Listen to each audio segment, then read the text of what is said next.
물에 빠지면 지푸라기라도 잡으려고 한다는 말이 있습니다. 이것은 우리 선조들의 간절한 심정을 표현하기 위한 그 적절한 인용이라 이렇게 생각을 합니다. 오늘 베데스다라는 못에 이러한 심정으로 진을 치고 있는 사람들이 많이 있었습니다. 그 2절에 보면 이런 말이 있습니다. 예루살렘에 있는 양문 곁에 히브리 말로 베데스다라 하는 못이 있는데 거기 행각 5이 있다, 이렇게 말씀하고 있습니다. 여러분, 베데스다라는 말이 원래 그 히브리 말로 이 자비의 집이다, 은혜의 집이다, 이렇게 기록하고 있습니다. 베데스다라고 하는 그런 문구는 그러니까 자비와 은혜가 있는 집, 이렇게 이해하시면 되겠습니다. 그래서 수많은 환자들이 이 자비의 집에 마지막 희망을 걸고 모여든 겁니다. 이곳에는 하나의 내려오는 전설 같은 이야기가 있는데, 어느 날 하늘에서 천사가 내려와서 물이 동하면, 바로 그러니까 천사가 물을 이렇게 막 휘저으면 물이 막 움직일 때, 그때 물 속에 먼저 들어가는 자는 병이 낫는다는 겁니다. 그래서 기록에 의하면 그 베데스다 물이 동하는 그 기록이 어떻게 동하는가를 이제 찾아보면, 가끔 이제 물이 움직였던 이유가 뭐냐면, 그 수문이 있는데 그 수문이 물이 꽉 차면은 물을 좀 빼야 하기 때문에 그 수문을 열면은 물이 빠지면서 막 물이 동하니까 그런 움직임을 갖다가 그렇게 이야기들을 한 것이다라고 이야기를 합니다. 그럼에도 불구하고 자비의 집 베데스다는 이렇게 낫고자 하는 소망을 갖고 전국의 모든 불치병자들에게는 아이러니하게도 사실은 그 절망의 장소였습니다. 그 제목은 자비의 집이고 은혜의 집이지만 사실은 수많은 환자들에게 절망의 장소가 사실은 베데스다라는 겁니다. 그 이유가 무엇이냐면, 물이 움직일 때 모두가 낫는 게 아니라 먼저 들어간 사람 하나만 낫는 겁니다. 몽땅 다 낫는 게 아니라 그 물이 동할 때 먼저 뛰어든 사람, 그 사람 하나만 낫는 겁니다. 이렇게 확률적으로 낮음에도 불구하고 베데스다는 모든 환자들에게 좀 나름대로 공평했습니다. 왜냐하면 아무런 자격 조건이 없습니다. 아무런 전제 조건도 없습니다. 그리고 물에 들어갈 수 있는 기회는 모든 사람에게 공평한 겁니다. 그리고 또 하나, 못이 언제 동할지 움직일지 아는 사람은 또 아무도 없는 겁니다. 이러한 조건은 환자들에게 굉장히 기대하게 했던 겁니다. 혹시나 나한테 혹시 한눈 팔 때 내가 쳐다보고 있을 때 움직이지 않을까, 이런 기대감으로 그 베데스다 연못에는 수많은 환자들이 이렇게 진을 치고 있었던 겁니다. 두 번째, 이게 절망적인 장소라는 얘기는 무엇이냐면, 배신감을 느낄 수 있는 장소가 베데스다 연못이라는 겁니다. 자, 이 말이 무슨 말이냐면, 여러분, 물이 막 움직이기 전에 사람들이 서로 어떻게 했을까요? 아이고, 서로 위로하는 거죠. 얼마나 아팠냐고, 얼마나 힘들었냐고, 아이고 당신같이 이렇게 아픈 사람 내가 처음 봤다고, 우리 정말 같이 기도해보자고, 이러면서 서로를 많이 위로했을 겁니다. 먹을 게 생기면 이것 좀 들어보시오 당신 하면서 서로 나누면서 친근하게 많이 있었을 겁니다. 그러니까 동병상련이라는 말이 이제 그런 말 아닙니까? 그런데 갑자기 물이 움직입니다. 그럼 어떻게 되죠? 이성을 잃어버리는 거예요. 이제는 그렇게 자비로운 사람들이 그때만큼은 내가 먼저 들어가야 되기 때문에 밀치고 난리를 치고 완전히 배신감을 그때 느끼게 된다는 겁니다. 절대 포기할 수 없고 양보할 수 없는 바로 그 현장이 바로 베데스다 연못이라는 것이죠. 요즘으로 말하면 현대판 여러분 오징어 게임이라고 아세요? 오징어 게임인 겁니다. 이게 바로. 여러분 오늘 우리가 살고 있는 사회가 아마 이렇지 않을까라고 생각이 됩니다. 베데스다 자비의 집이라고 하는 곳이 자비란 전혀 바랄 수 없는 곳이 되었습니다. 여러분 오늘날 우리 교회가 어떻습니까? 오늘날 세상에 수많은 교회가 있는데 사랑이 많은 줄 알았는데 사랑이 없네. 기도하는 곳이라고 했는데 기도하지 않는 겁니다. 그리고 자기 자랑과 교만만 있는 곳이 교회가 아닌가라고 한번 돌아보게 된다는 것이죠. 거기다가 사고파는 장사를 하기도 하니까 예수님께서 성전을 다 그냥 엎어버린 겁니다. 가장 크게 화를 내리시면서 성전을 정화하셨죠. 예수님이 욕을 하셨어요. 그 장면이 성전 정화할 때 나옵니다. 여러분 독사라는 말은 그 당시에 제일 큰 욕이거든요. 그러니까 교회가 온전하지 못하면 하나님이 욕하신다는 얘기예요.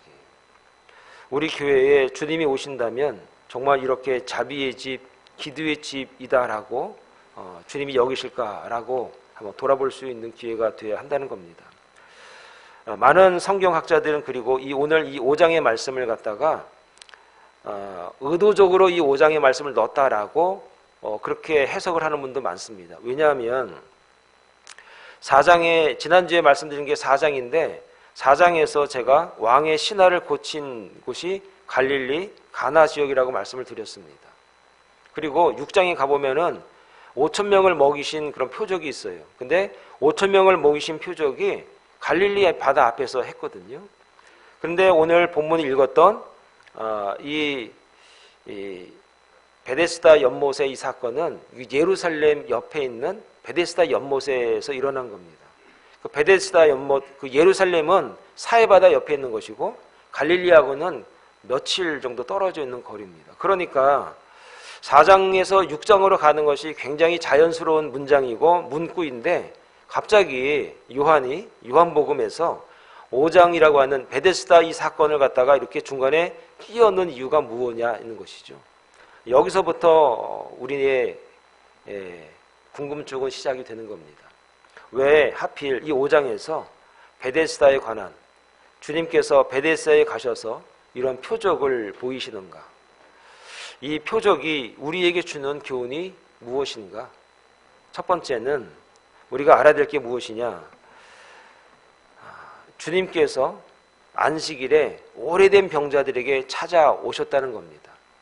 자, 5절에 보니까 거기 38해 된 병자가 있더라. 이렇게 말씀하고 있습니다. 여러분 38해 됐다, 38년 됐다라고 한다면 의학적으로, 현대의학적으로는 중환자죠. 이런 환자들에게 가족들을 불러다가 의사가 아마 이렇게 얘기할 겁니다. 너무 고생시키지 마시고 이제 얼마 안 남으셨으니까 좋은 추억 만들라고 집에 데려가시라고 뭐 그러지 않았겠습니까? 그러나 주님은 세상에서 가장 가망이 없는 38년 된 병자를 찾아오십니다. 여러분 우리말에 오랜 병에 효자 없다 그러죠. 이들은 대부분 자이든 타이든 이러한 나름의 이야기거리들이 있을 겁니다. 그러나 버려진 자들임에는 맞습니다. 길과 사람은 자주 다니지 않으면 지워지는 법입니다. 이들은 어느새 기억 속에서 잊혀져 가고 있습니다. 불쌍하고 안 됐다라고 누가 봐도 얘기하는 그런 자들입니다. 불쌍하지만 같이 있으면 부담되고 힘든 겁니다. 그런데 예수님이 안식일인 그날 다른 곳에 가지 아니하시고 바로 그곳에 가셨습니다. 성경에서 예수님이 제자들이 안식일 날 밀밭 사이를 걷다가 배가 고파서 밀 이삭을 따먹은 사건도 이제 마태복음 2장에 기록합니다. 그리고 마태복음 12장에 보면은 손 마른 자를 고치신 사건도 안식일에 하셨습니다. 오늘 베데스다 못에 들른 날도 안식일입니다. 안식일은 율법에서는 굉장히 중요한 날 아닙니까? 그리고 이 날 아무것도 할 수가 없습니다. 그런데 또 안식일에 예수님이 베데스다 연못에 오셨습니다. 그리고 표적을 보이시는 겁니다. 3절의 말씀을 좀 한번 보면 이렇습니다.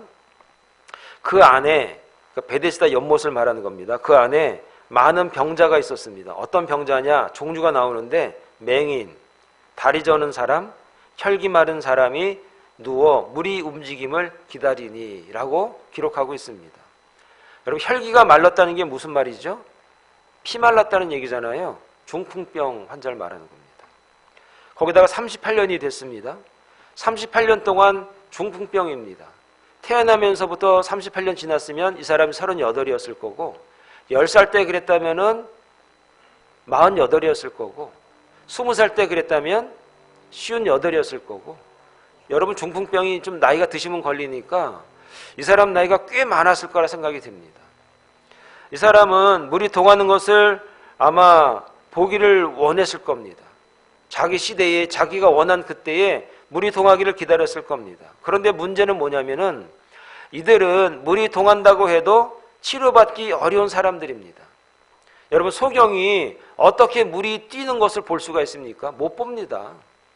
그리고 다리 저는 사람이 쩔뚝쩔뚝 거리면서 빨리 어떻게 그 물이 동한다고 갈 수가 있습니까? 중풍병 환자가 자기 몸이 완전히 꼬여 있고 삐뚤어져 있고 앞에 제대로 가지 못하는데 어떻게 그 물이 동한들 그 안으로 들어갈 수가 있겠습니까? 이들은 아마 쳐다보면서 마음으로만 그냥 소원했을 겁니다. 다음 기회에 내가 될 수 있을까? 다음 기회에 내가 될 수 있을까? 물 안으로 들어가면 고쳐진다고 하는데 들어갈 수 없는 사람들이 사실은 베데스다 연못에 그냥 쫙 있었던 겁니다. 여러분, 이 광경을 한번 기억해 보시고 상상해 보시고 이들이 영적으로 오늘 우리에게 무슨 존재이고 어떤 모습이냐라는 것이죠. 이들은 당시에 율법 아래에 있는 사람들을 가리키는 겁니다. 여러분, 율법이 나쁜 것이 아니죠. 율법이 굉장히 중요하고 좋은 겁니다. 율법은 하나님이 우리에게 주신 겁니다. 율법은 이스라엘 백성들을 위해서 주신 것입니다. 율법은 옳고 좋은 것입니다. 지키기만 하면은 그보다 좋은 것이 세상에 없습니다. 지킬 수만 있으면 의롭게 될 수 있습니다. 구원받고 축복의 삶을 살게 되는 게 그게 율법을 지키면서 사는 겁니다. 그런데 문제는 지킬 수 있는 사람이 있느냐? 율법을 지킬 수 있는 사람은 세상에 사실 아무도 없습니다. 마치 은혜의 못이, 그 베데스다 못이 동할 때 보면서도 물에 뛰어들 수 없는 것과 같다는 겁니다. 지키면 되는데 그런데 지킬 수가 없는 겁니다. 당시에 베데스다 못 근처에는 이러한 소문이 있었을 겁니다. 재빠르게 뛰어들면 된다 그러더라고. 재빠르게 뛰어들면은 가끔 되는 수가 있더라고. 아마 이런 희망과 소망을 가지고 이들이 있었는데 들어가야 말이죠. 당시 유대인들은 안식일을 거룩하게 지켰습니다. 이 거룩이라고 하는 말은 뭐냐? 금 같다 그런 뜻입니다.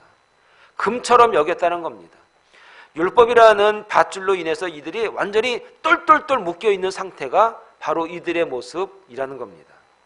여러분, 이 안식일날 예수님이 자비의 못이라고 하는 이 베데스다에 가신 것이 그래서 이유가 되는 겁니다. 여러분, 율법으로는 어림없습니다. 율법은 우리들을 다 좌절하게만 합니다. 나는 안 되는구나. 나는 정말 지킬 수가 없구나. 나는 정말 죄인이구나. 나는 결국 구원받긴 틀렸어. 율법은 사실은 좌절입니다. 여러분, 신앙생활 하시는 분들이 막연히 교회 다니면 좋다 그러더라고 하는 게 사실은 이 율법적인 상황에서 나온 겁니다. 신앙생활 하면은 교회 다니면은 좋다고 하더라고. 복을 받고 잘 산다고 하더라고 라고 하는 이 막연한 신앙이 어떻게 보면 막연하게 베데스다의 못에 걸터 앉아서 물이 동하기만을 기다리는 자들과 뭐가 다르겠습니까? 이것이 다 율법적인 사상에서 시작된 것입니다.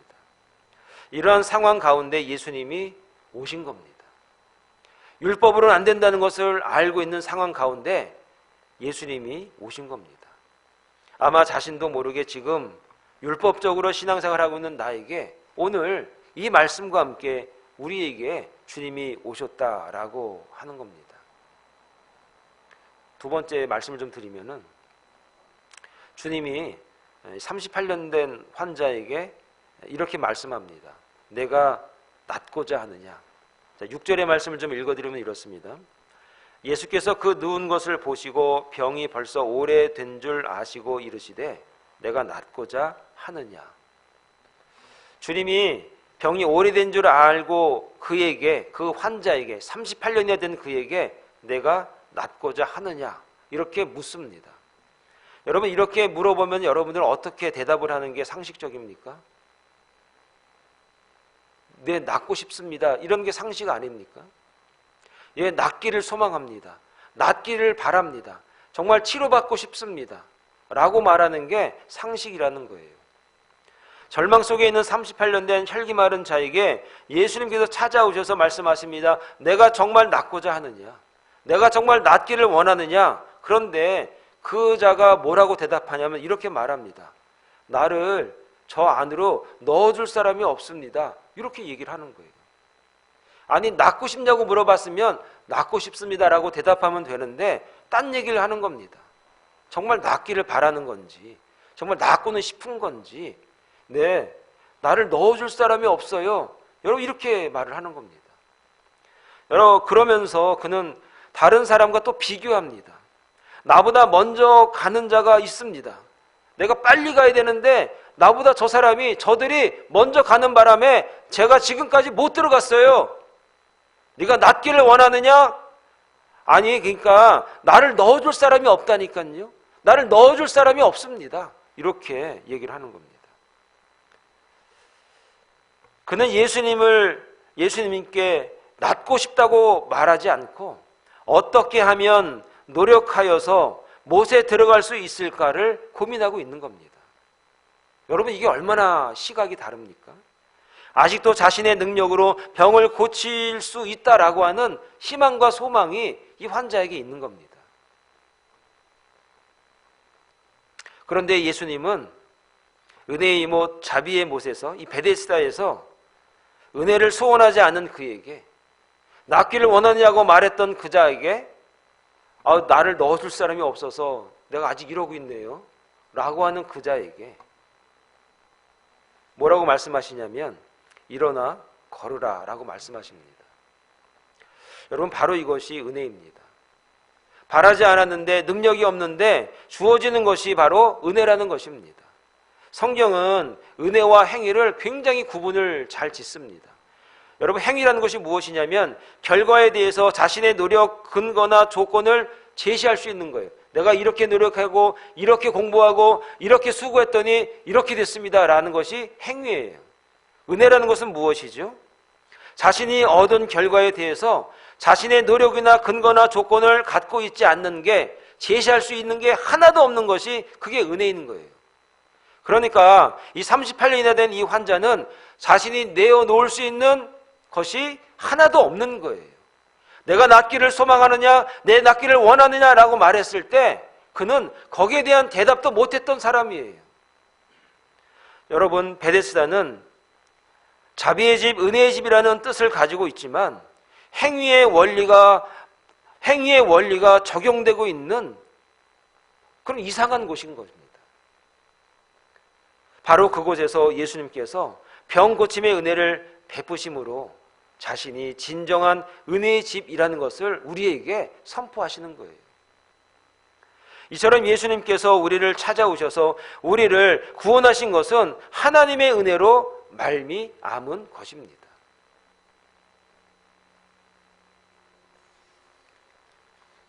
우리는 38년 된 혈기 마른 자와 같을 때가 많습니다. 우리의 능력으로는 구원을 얻을 수가 없다는 겁니다. 우리의 행위로 구원을 얻을 수 없다는 것을 가르쳐 주어야 하기에 베데스다로 주님이 오신 것입니다. 그러면 우리에게 예수님께서 찾아오셔서 우리를 구원하셨습니다. 그리고 우리가 있는 곳이 바로 은혜의 집이 된 겁니다. 은혜의 집은 예루살렘 옆에 있는 베데스다가 아니라 구원받은 그곳이 바로 은혜의 집이고 예수 그리스도가 바로 우리에게 은혜의 집이라는 사실을 오늘 말씀으로 우리에게 말씀하고 계십니다. 사랑하는 여러분, 은혜를 아는 자는 내가 어디에서 구원을 받는 자라는 것을 아는 겁니다. 여러분은 어디에서 구원받으셨습니까? 누구에게 구원을 받으셨습니까? 그 은혜를 알고 있으면 그가 바로 은혜의 집을 가지고 있는 것입니다. 그러므로 절망과 좌절, 무능력에서 구원받았기에 우리의 능력을 자랑할 수가 없는 겁니다. 오직 하나님의 은혜를 자랑할 수 있습니다. 오직 예수 그리스도의 십자가를 자랑하는 것입니다. 우리에게 주어진 날 하나님의 은혜를 풍성히 누림으로 오직 예수 그리스도만을 자랑할 수 있는 저와 여러분 되시기를 간절히 축원합니다. 마지막으로 하나 더 말씀을 드리면 이 환자가 완전히 회복이 돼서 나중에 예수님을 만나는 날이 있습니다. 그게 14절의 말씀인데 이렇게 말합니다. 그 후에, 그러니까 베데스다에서 치료를 받고 난 다음에 예수께서 성전에서 그 사람을 만나 이르시되 보라, 내가 나았으니 더 심한 것이 생기지 않게 다시는 죄를 범하지 말라 하시니 그럽니다. 여러분, 여기서 더 심한 게 뭐죠? 더 심한 게? 우리는 가장 어렵고 힘든 게, 이 환자에게 가장 힘들고 어려운 게 무엇이냐면 38년 동안 그를 똘똘 아무것도 못하게 만들었던 그 질병이 있었습니다. 여러분, 38년 동안이나 이렇게 중풍병을 앓고 있었다는 게 얼마나 괴로운 일입니까? 그런데 예수님이 오늘 뭐라고 말하냐면 네가 더 심한 것이 생기지 않게 다시는 죄를 범하지 말라는 겁니다. 이 질병보다 더 심한 게 있다는 거 아닙니까? 이 환자에게 가장 힘들고 어려웠던 것은 그 질병이었습니다. 그 병이었습니다. 근데 예수님의 말은 그거보다 더 심한 게 있어. 더 심한 게 걸리지 않도록 죄 범하지 마라, 이렇게 말하는 겁니다. 여기에서 요한복음 5장 24절에 보면 이런 말씀이 있습니다. 내가 진실로 진실로 너희에게 이르노니 내 말을 듣고 또 나 보내신 이를 믿는 자는 영생을 얻었고 심판에 이르지 아니하나니 사망에서 생명으로 옮겼느니라 라고 말씀합니다. 내가 진실로 진실로 너희에게 이르노니 내 말을 듣고 또 나 보내신 이를 믿는 자는 영생을 얻었고 심판에 이르지 아니하나니 사망에서 생명으로 옮겼느니라. 이 환자에게는 자기 질병만 고치면 최고였습니다.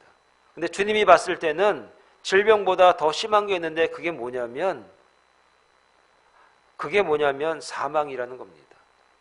그 사망에서 벗어날 수 있는 유일한 방법이 있는데 하나님을 믿는 겁니다. 그 하나님을 믿으면서 심판을 받지 아니하려면 죄를 범하지 말라는 겁니다. 죄를 범하지 아니하면 사망에서 생명으로 우리가 옮겨진다는 겁니다. 여러분, 무슨 죄가 가장 큰 죄인가? 이 말을 하시면서 요한복음 16장 9절에 보니까 죄에 대하여라 함은 그들이 나를 믿지 아니함이요. 여러분, 가장 큰 죄가 무슨 죄입니까? 사람을 죽이는 게 죄죠. 도둑질하는 게 죄죠. 욕하는 게 죄죠. 남을 비방하는 게 죄죠. 그런데 성경에서 말하는 가장 큰 죄, 육신의 질병보다도 정말로 가장 크고 더한 것이 무엇이냐면 예수 그리스도를 믿지 않는 게 죄라는 겁니다. 오늘 저와 여러분들이 예수 그리스도를 믿음으로 말미암아 죄 짓는 인생에서 이제 생명의 삶으로 옮겨지기를 바랍니다. 예수 그리스도를 믿음으로 말미암아 그분이 나의 죄를 대신하고 나의 모든 질고를 지고 가셨던 그 십자가의 보혈로 말미암아 나를 살리신 그분 예수라는 것을 믿음으로 말미암아 더 이상 죄 짓지 않는 인생을 살아가시기 바랍니다. 죄란 무엇이냐? 죄에 대해서 한번 말하면 죄가 뭔지 알아? 죄에 대해서 한번 말해볼까? 죄라는 것은 그들이 나를 믿지 않는 거예요. 그들이 나의 말을 믿지 아니하고 나의 뜻을 따라가지 아니하고 내가 지시하는 그곳에 가지 아니하고 내가 말하는 이 복음을 받아들이지 않는 것, 그게 죄라고. 그 죄를 범하지 말라는 겁니다. 사랑하는 여러분, 예수님이 베데스다의 못에 가십니다. 그것도 안식일에 가십니다. 안식일에 가셨다는 이유는 무엇이죠? 율법으로는 안 돼. 율법을 지킬 수 있는 사람은 하나도 없다고. 하나님의 은혜만이 우리를 구원하고 우리를 살리고 우리를 회복시킨다고. 오늘 저와 여러분들이 은연중에 율법에 젖어서 살고 율법에 젖어서 우리가 하나님의 나라를 바라볼 때가 참 많습니다. 38년 된 이 환자는 행위로 말할 수 있는 것은 하나도 없었습니다. 오직 은혜만이, 오직 은혜로, 오직 그리스도의 은혜로 말미암아 그가 고침을 받았습니다. 오늘 저와 여러분들이 예수 그리스도로 말미암아 구원받았다라고 하는 그 믿음이 있으면 이제 그리스도만을 드러내시고 그리스도만이 나의 자랑이 되신다는 사실을 깨달을 수 있는 신령한 주의 자녀들이 다 되시기를 간절히 축원을 드리겠습니다. 고침을 받은 자에게 하신 마지막 부탁이 오늘 저와 여러분들에게 한 마지막 부탁일 것입니다. 더 심한 것이 걸리지 않도록 죄를 범하지 마시기 바랍니다. 그 죄는 무엇이냐? 그들이 나를 믿지 아니함이요. 기도하겠습니다. 거룩하신 하나님, 은혜를 감사합니다. 베데스다의 못에 쭉 둘러앉아서 물이 동하기만을 기다립니다. 그러나 동함에도 불구하고 그들이 치료받지 못합니다. 그 안에 들어갈 수가 없습니다. 율법이 바로 그런 것입니다. 행함이 바로 그런 것입니다. 아무리 선한 일을 행한다고 하더라도 죄를 범하면 구원의 영광을 얻을 수가 없습니다. 가장 큰 죄가 무엇인지 오늘 요한복음 16장에서 우리에게 가르칩니다. 나를 믿지 아니하는 것, 예수 그리스도를 믿지 아니하는 것, 그것이 죄라는 겁니다. 그 믿음으로 말미암아 우리가 은혜를 얻었습니다. 우리는 아무 공로 없으나 주님의 은혜로 우리가 구원받았습니다. 그러므로 우리는 자랑할 것은 세상의 것이 아니라 오직 그리스도라는 것을 깨닫게 하여 주시옵소서. 오직 우리의 자랑은 나를 구원하시고 십자가 지신 그 은혜로 말미암아 우리를 구원하신 예수 그리스도, 그분만이 나의 자랑이라는 것을 알게 하옵소서. 이 믿음으로 오늘도 앞으로 우리의 삶이 주님만을 자랑하는 믿음의 삶이 되어지게 하옵소서. 예수님의 이름으로 기도합니다. 아멘.